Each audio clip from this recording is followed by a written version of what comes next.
Presidente ho ng Philippine Chamber of Commerce and Industry or PCCI, walang iba kundi Perry, Ferdinand Perry Ferrer. Boss Perry, si Danny Buenafeo at si Bert Dizon dito sa Balitapatan. Morning, sir. Good morning. Hi, good morning, Danny and Bert.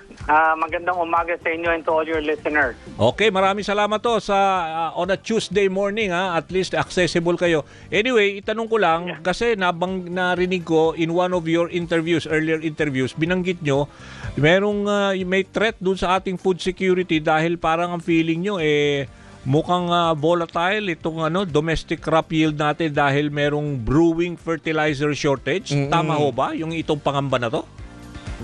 Yes, it is tama ang sinabi mo na wag lang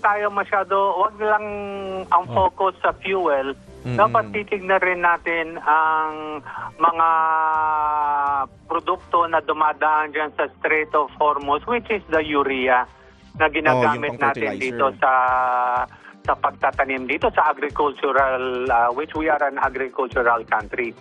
So, the threat is not near term, but in the short term, siguro in the second half of 2026, dapat talaga makahanap tayo ng ibang source ng fertilizer, whether it's liquid fertilizer, whether it is organic fertilizer, kasi yung urea galing sa petroleum product. So, yun, tatamaan talaga yon.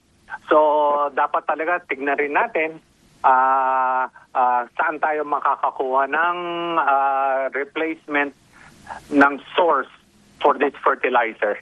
So, ibig sabihin, outside the Strait of Hormuz, dapat meron tayo ibang source. Pero tama ho ba na ang ating fertilizer buffer sufficient naman for the next 4 to 6 months?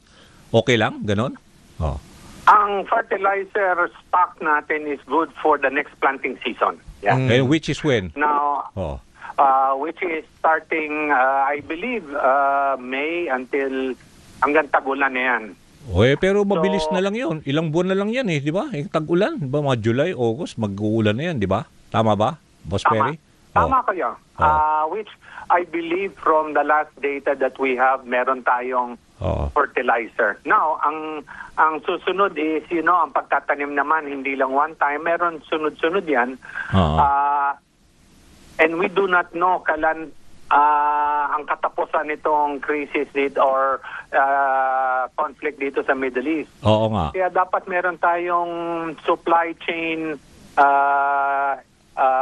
naka-backup tayo ng other sources, other sources of supply for our fertilizer. Kahit hindi urea, kahit na liquid fertilizer, kahit na organic or biofertilizers, para mabigyan lang natin yung mga magsasaka at mga nagtatanim sa atin. Partner? Sir, base po sa inyong pakikipag-ugnayan doon sa ating mga maliliit na negosyante, ano na po bang epekto sa kanilang sektor, lalo na doon sa mga SMMEs natin, partner? Ano na po bang epekto nitong patuloy na giyera sa gitnang silangan? Meron na po bang tulong o ayuda na nakukuha yung ating mga small businessmen? Dito sa mga MSME natin, parang sumisikip na yung belt nila. Pasikip na pasikip. Talagang we are tightening our belt and really controlling our costs. Tinitingnan talaga ngayon every peso saan igagastos. Ito ba makakapagpatagal sa atin mga negosyo. So, imbis na bumibili ng inventaryo for the next 6 months, siguro 2 buwan lang muna, ang tinitignan natin kasi month over month naiiba yung situation. But we are advising our members na talagang ultra tipid tayo ngayon and we really be cautious kung saan natin ginagastos ang atin cash ngayon. At tumutulong rin tayo sa pag-mentor. Madami dyan na imbis na 3 or 4 times ang delivery sa mga customer nila, kung pwede na lang consolidate to once a week na ang delivery. Because the logistics cost Iba yung ayuda sa mga jeepney, Yung tricycles, transport and cost other. di ba? Tumataas Okay, yun. transport cost oh. Tama. Oo. O yung kabilang, the other side of the coin there is the transportation or logistics cost Oo. in moving our goods Tama. and products around the Philippines or coming in and out of the Philippines. Oo. Yun, nagmamahal yun.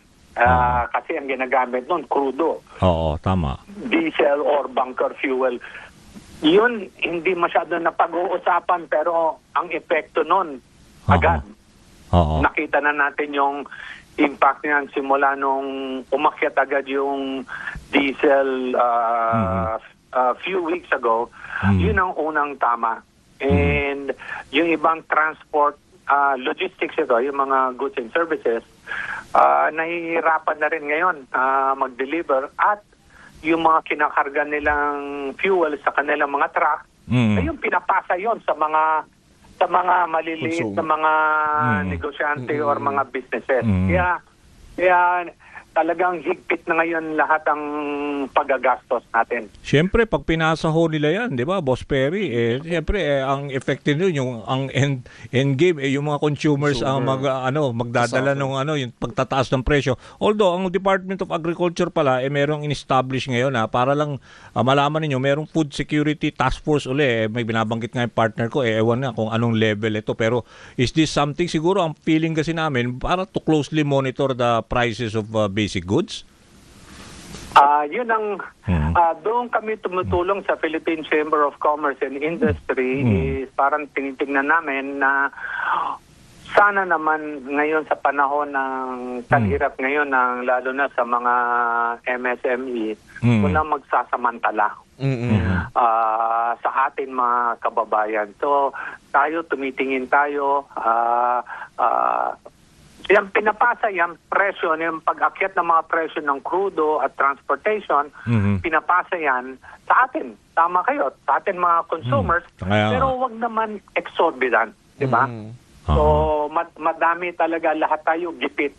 And hopefully, along that food chain, supply chain, wala doon yung nagsasamantala na because there is a need, tataasan nila ng over the natural increase in presyo. So lahat tayo sama-sama tayo dito sa pagtitipid at pag-aalaga sa atin mga citizens. So for now ho ba, kamusta naman ang fertilizer supply ho natin? Kasi wala pa naman ho yatang direct movement to sa Strait of Hormuz, di ba? Na hindi naman, although may sabi na nga makakalayag daw yung mga ships na eventually yung para yung mga hindi naman refined crude itong di ba binibiyahe doon di ba? So iba rin yung fertilizer supply di ba? Boss Perry? Yes, tama kayo diyan. So ang naririnig lang natin is yung mga vessels which is mostly ang karga nila fuel kung sino man ang pinapayagan doon. Kaya ngayon ang gobyerno natin is actively sourcing other areas na sana makakuha tayo ng pang-backup natin sa atin fertilizer. Okay. Kasi pag hindi tayo makakuha, and I believe makakakuha tayo. I believe there are several sources. Pag hindi tayo makakuha, which is a very remote possibility, yung output ng mga tanim natin bababa, which will add to the problem of food security or supply.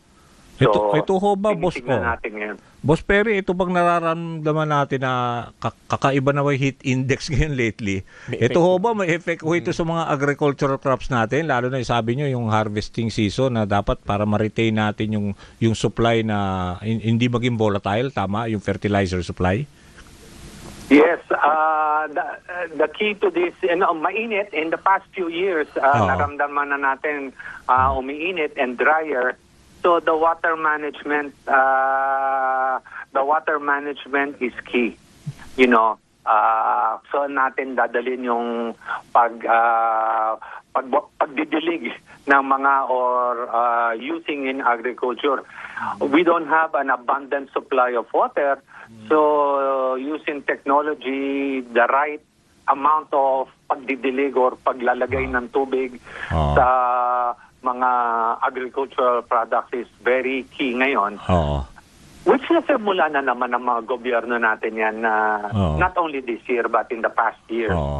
So, and it continues to improve water management for agriculture. I'm just talking about agriculture is continuing to improve sa atin with technology, using technology. Sir Perry, iminungkahi din niyo po yung government to government oil procurement. Tingin niyo po paano po gaano po kalaki ang maitutulong nito para nga masuportahan natin yung ating mga supply. Thank you for bringing that up. And the supply of fuel, there is enough supply of fuel down the line. Ang hindrance lang natin ngayon or ang limiting capacity is the storage facility sa Pilipinas. We have enough stores until 30 to 35 days of storing fuel. At yung storage natin, kumbaga yung warehouse ng fuel, ayun puno lagi yon kasi laging pinatap up yan. Pero yung source of supply, yung gobyerno natin, as far as I know, yung gobyerno natin is nakikipag-usap government to government and getting assurance and also getting, wag nyo kami papabayaan dito sa gantong fuel supply.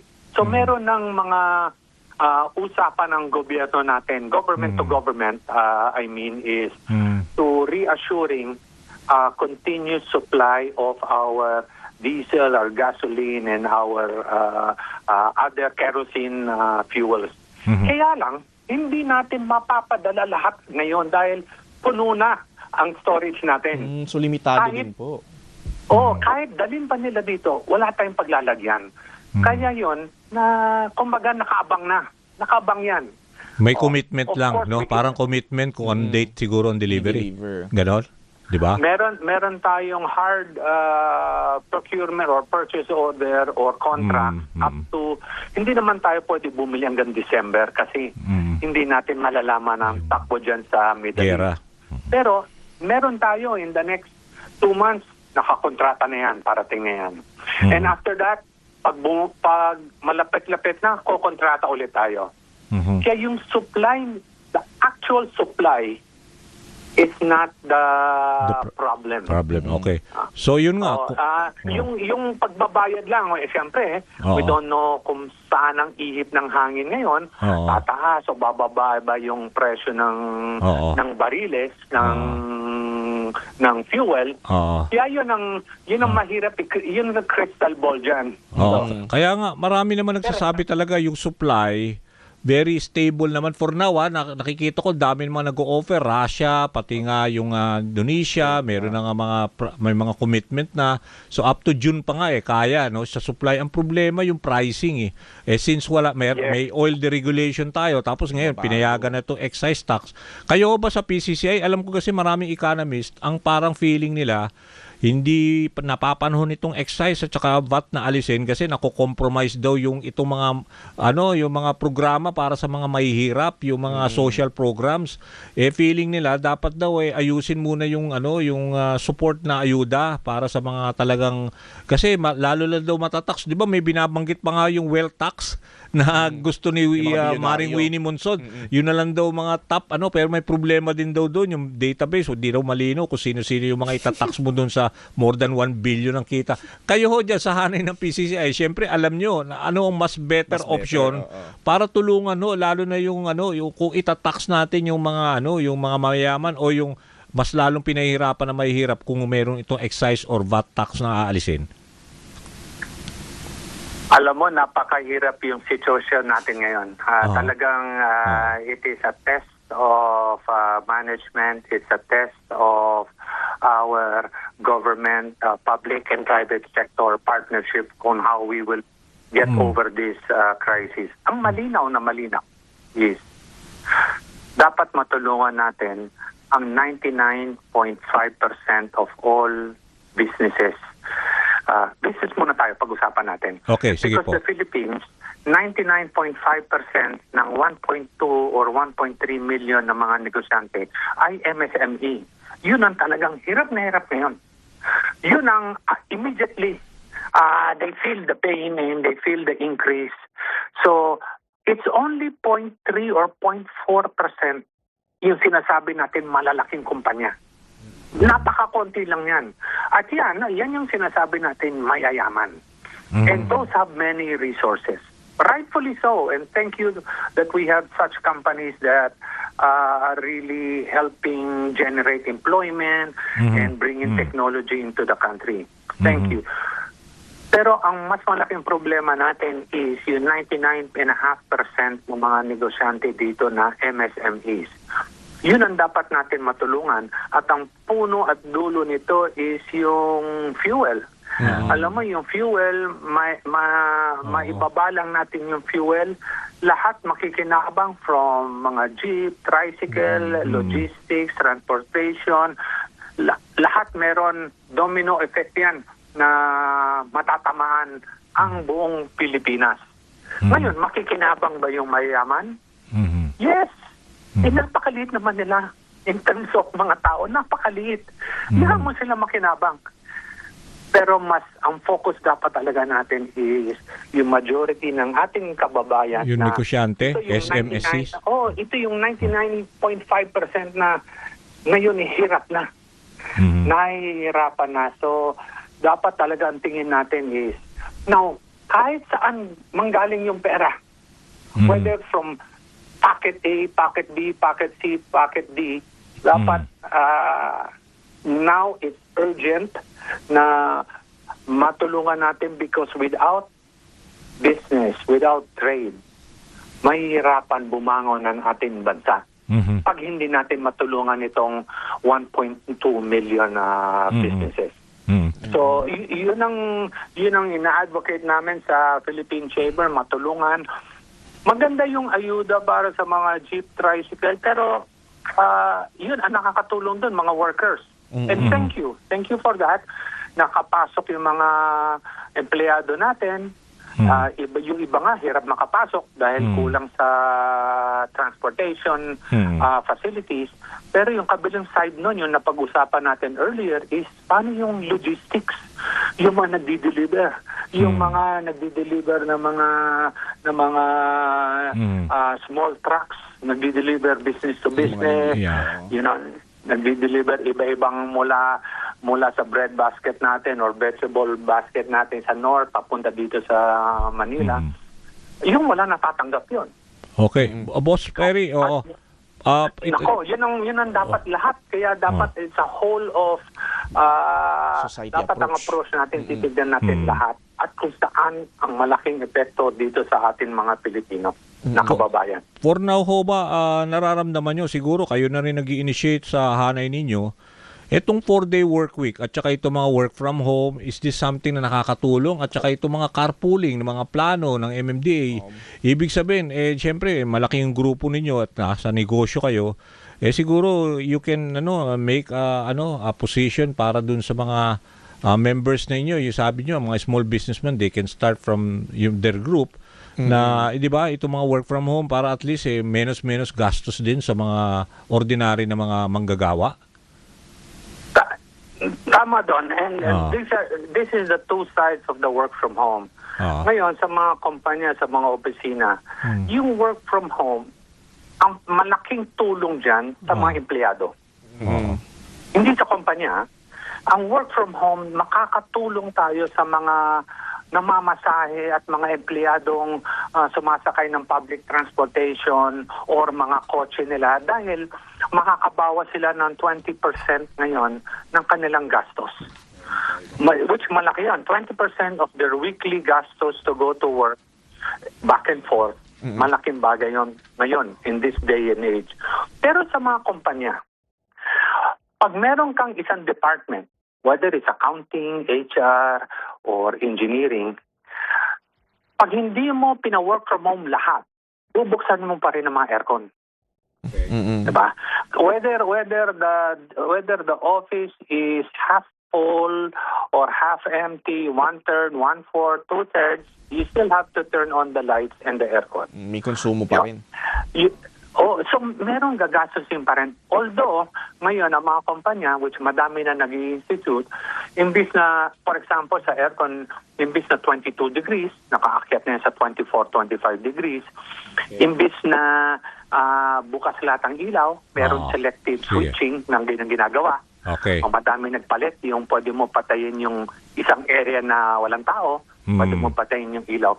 Madaming maliliit na bagay. Makakatipid. Nakakatulong rin yan. Pag inadapt Pag mo, pinagsama-sama. makakatulong. Makakatulong rin. Sige po. But to think na you will cut electricity cost by 20% pag work from home, hindi gano'n ang kadali magpa-work from home dahil ang mga factories tumatakbo.